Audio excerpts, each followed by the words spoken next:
Part 1. IELTS practice. Questions 1 and 2. You will hear a tutor and some students discussing science and ethics. You should answer the questions as you listen because you will not hear the recording a second time. Listen carefully and answer questions 1 and 2.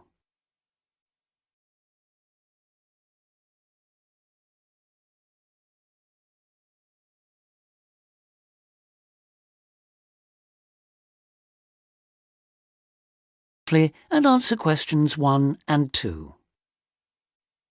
In the 19th century, scientific discoveries took a long time to produce any actual applications, and scientists might have had a case for giving little thought to the social or environmental impact of their work. That all changed in the 20th century, with the huge advances first in physics and then in biology. Science started to play a much more important role in our lives, and the relationship between scientists and society became much closer. Many scientists became increasingly concerned about the ethics of what they were doing, as they quickly saw the consequences. The benefits, such as vastly improved crop yields and the eradication of diseases like bubonic plague, but also terrible damage in the form of pollution and chemical weapons. Yes, but some scientists still claim even today that their only duty is to make public the findings of their research. They need to do that, of course, but I think the key points are that they ought to stop making any distinction between pure science and applied science, because in practical terms it no longer exists. And also, they must accept full responsibility for the consequences of their work. Now listen and answer questions 3 to 10.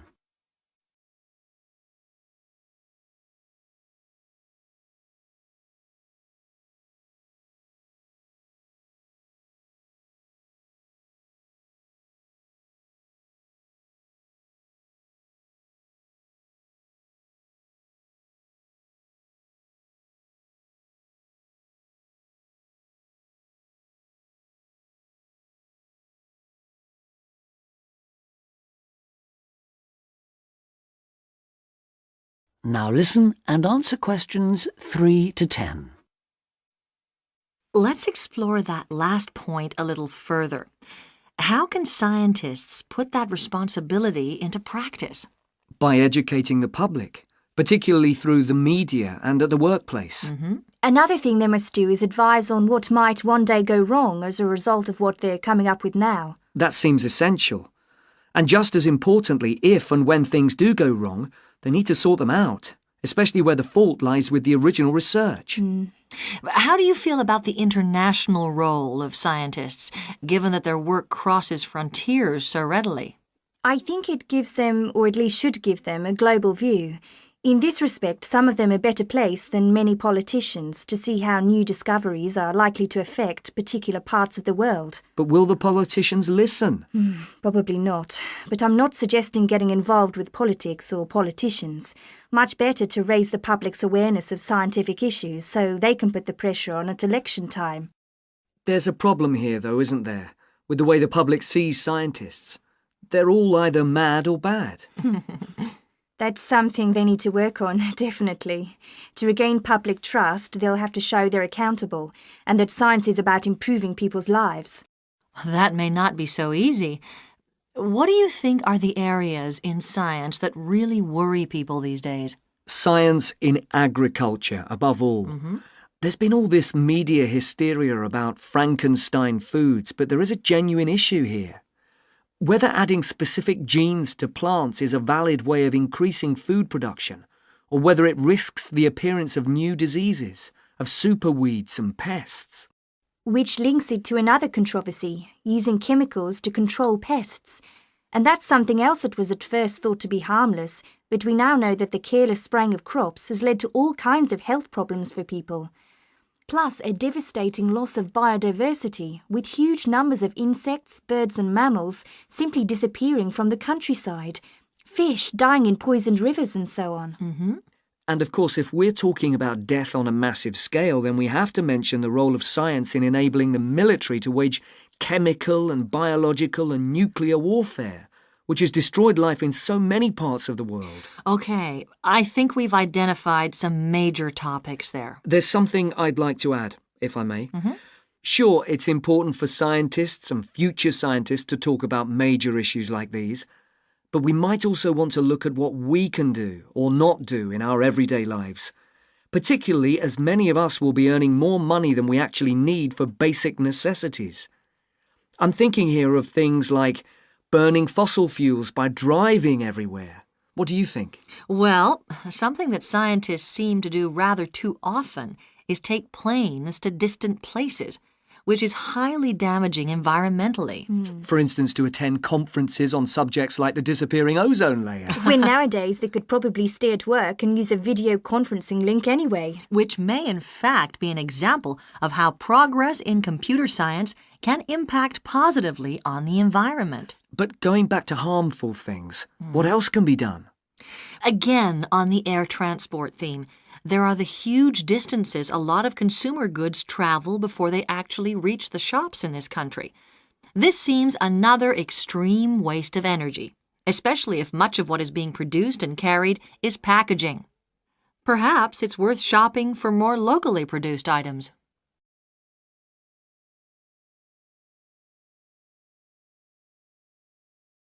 That is the end of part 1.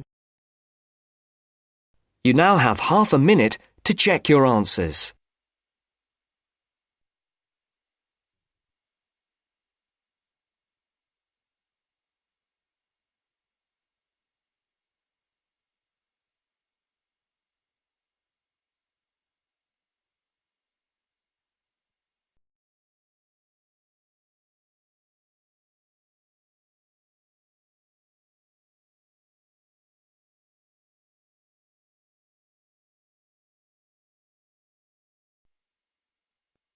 Now turns to part 2. Part 2. You will hear the overseas student officer talking to some new students about the arrangements for an excursion to Ironbridge. First, you have some time to look at questions 11 to 15.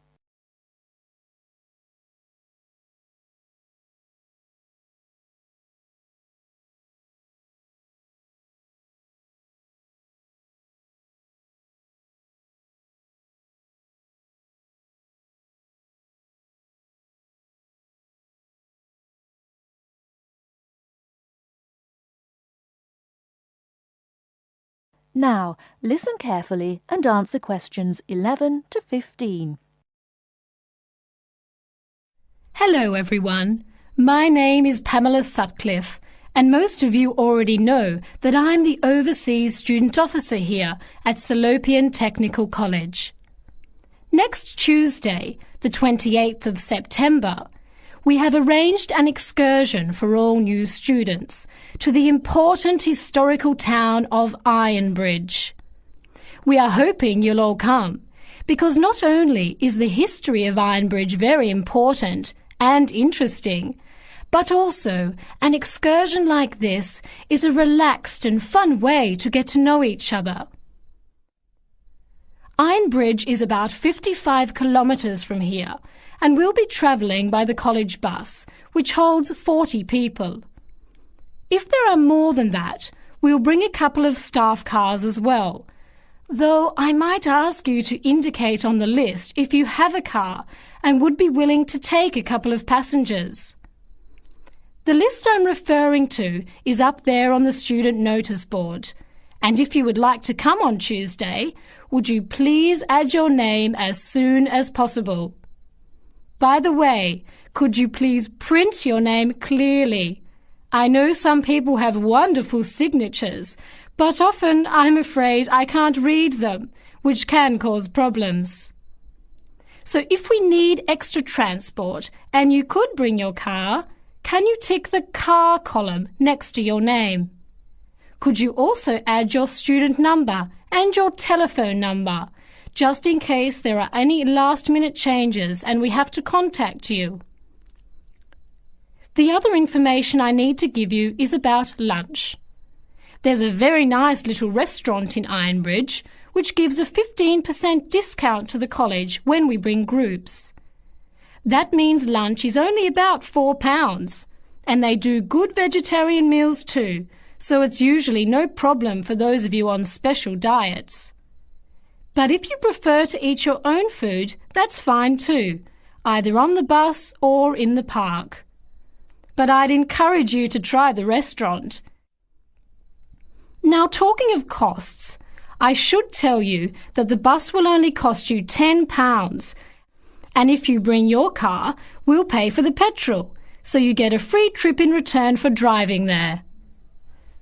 Will you please sign up by Saturday at 6 p.m. at the latest? The list is closed after that.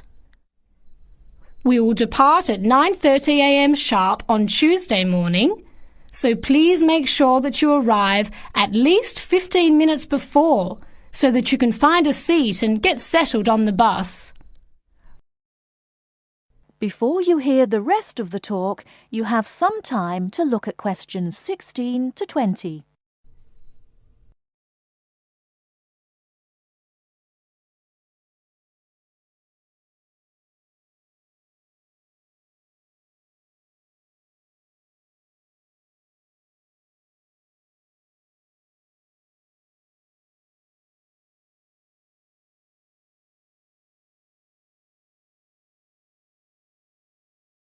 Now listen and answer questions 16 to 20. The college bus garage is behind the engineering workshop. It's quite easy to find. If you come here to the Student Union building, then walk east down the avenue until you get to the childcare centre on your left, and then turn left and walk past the sports centre and the tennis courts, which are both on your left. Cross over Central Square, and opposite you is the engineering workshop. Walk around the back and you'll see the bus.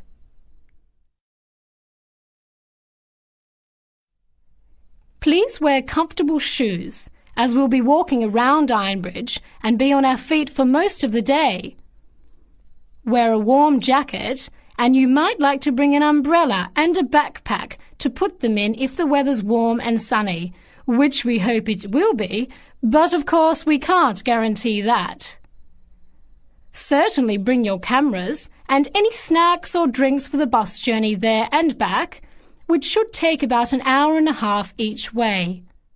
You should all check the notice board on Monday, and we'll also put a note in your mailbox to confirm arrangements, so don't forget to check it.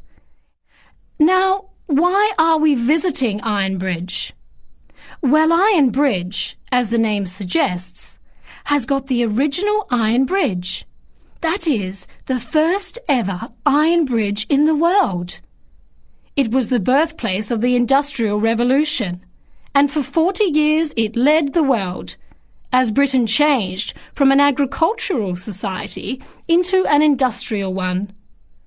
It's hard to imagine today that this pretty, sleepy little tourist town was one of the most important places in England for over a century.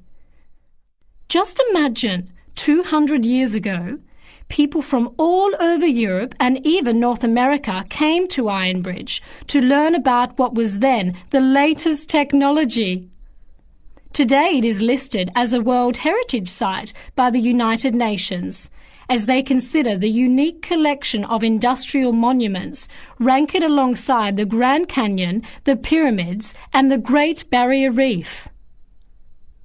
One place that's fun to visit is Blist Hill, which is a reconstruction of a small Victorian industrial town where people are working and living as they did 100 years ago. I hope you'll enjoy the day. It's been a very popular excursion in previous years, so I'm looking forward to going again next Tuesday. Now don't forget to put your name on the list as soon as possible. That is the end of part 2. You now have half a minute to check your answers.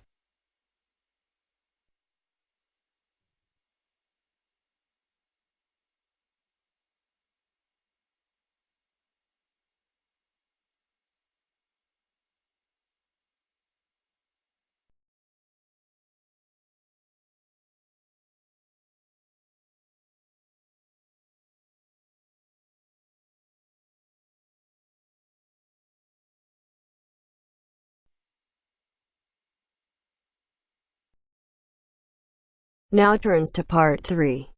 Part 3. You are going to hear a conversation on animal protection.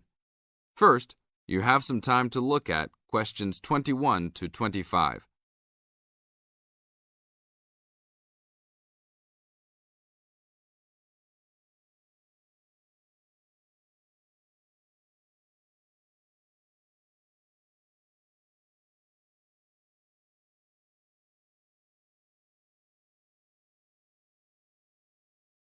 Now listen to the tape and answer the questions. Thanks for joining us today, Mike. How did Baja California become a consideration for a condor release? Our recovery plan for California condors requires us to re-establish the birds in as much as their former range as possible. Baja, being the southernmost recent range for the California condor, works well in that they were only recently lost from the area, mid-1930s, and considerable habitat still remains. It is very isolated with very few people in the area. The mountains are spectacular, ranging up to 10,000 feet, or 3,000 meters. Our selected release site is at nearly 8,000 feet, 2,400 meters. Mike, how many birds do you envision flying free in this area, Baja, in the future?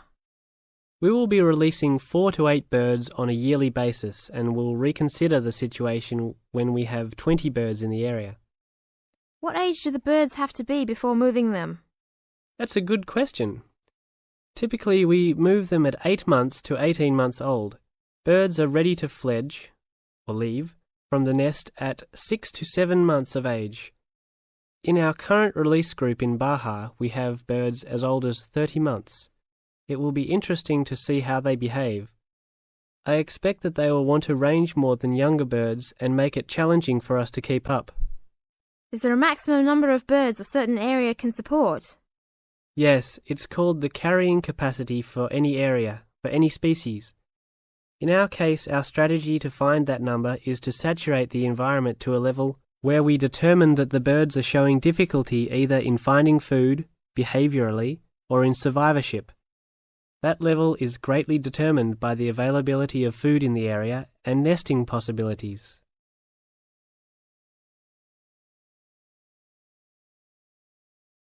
Now look at questions 26 to 30.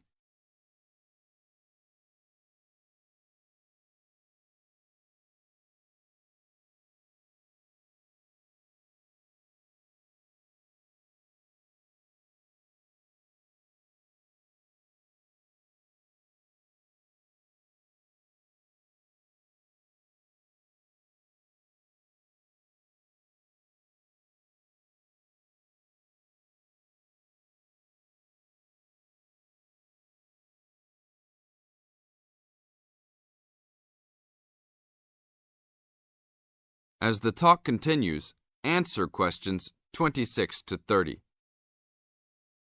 What do you hope to accomplish with this release in the long run? I expect that well within 10 years the condors will be flying north and joining birds already released in Southern California. Hopefully we will reach at least 150 birds in each of these populations within about 15 years. What would you say is the biggest contribution to the California Condor program's success?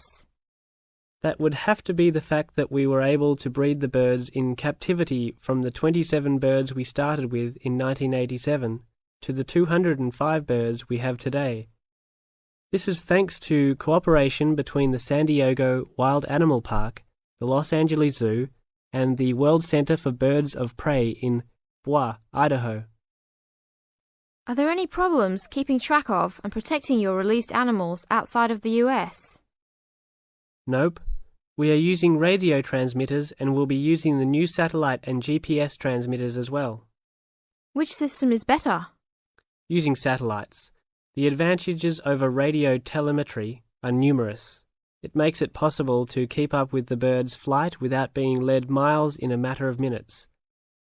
It took the young condor only a week to migrate across the state, and with just radio telemetry, poor weather can keep a plane grounded, and not all roads are accessible to track them on ground. New technology will allow one to be able to track birds that are not accessible by plane. Also, it is a new way to gauge the effectiveness of reintroduction. How so? If a condor transmitter works properly, researchers will get a location every 10 days for about 2 years. Do you see an end in sight for the need to breed condors in captivity? Yes, that would be great. But it will take a while for us to establish the two wild populations and make sure that they are sustainable. Part of our recovery is to maintain a captive flock of 150 birds in various zoos around the country as a safety net for the future.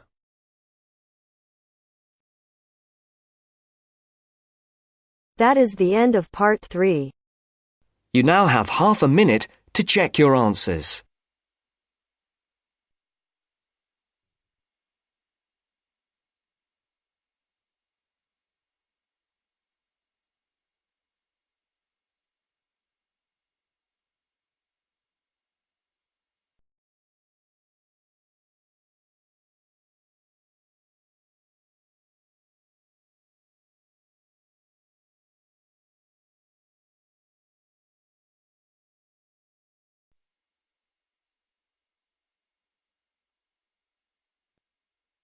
Now turns to part 4. Part 4. You will hear a speaker giving a talk about some recent research about unusual life forms. First, you have some time to look at questions 31 to 40.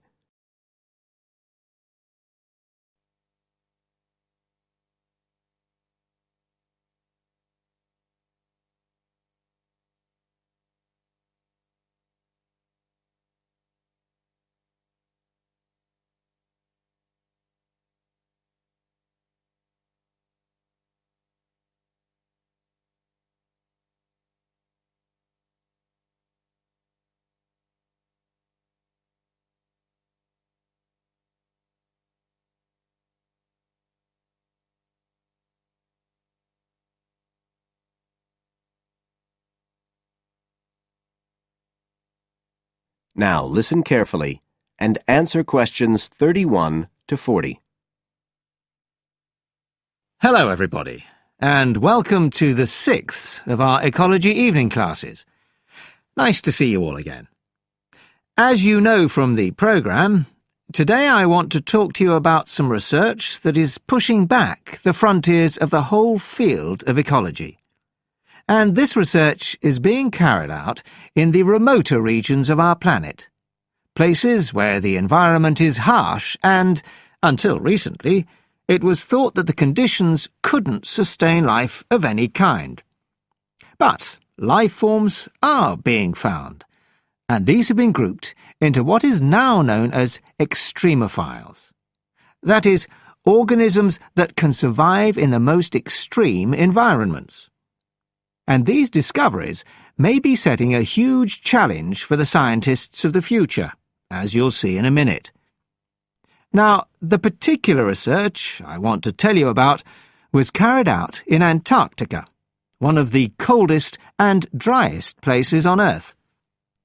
But a multinational team of researchers from the US, Canada, and New Zealand recently discovered colonies of microbes in the soil there where no one thought it was possible.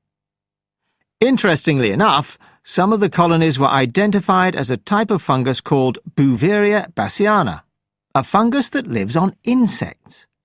But where are the insects in these utterly empty regions of Antarctica? The researchers concluded that this was clear evidence that these colonies were certainly not new arrivals. They might have been there for centuries, or even millennia.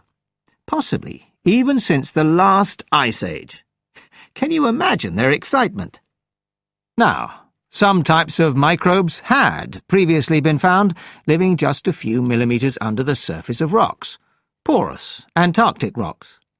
But this was the first time that living colonies had been found surviving, relatively deeply in the soil itself, several centimeters down, in fact.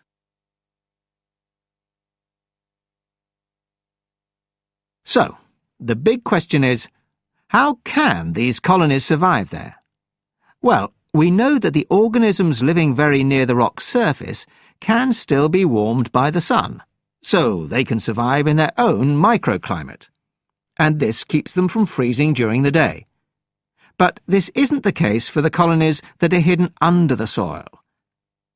In their research paper, this team suggested that the very high amounts of salt in the soil might be the clue, because this is what is preventing essential water from freezing.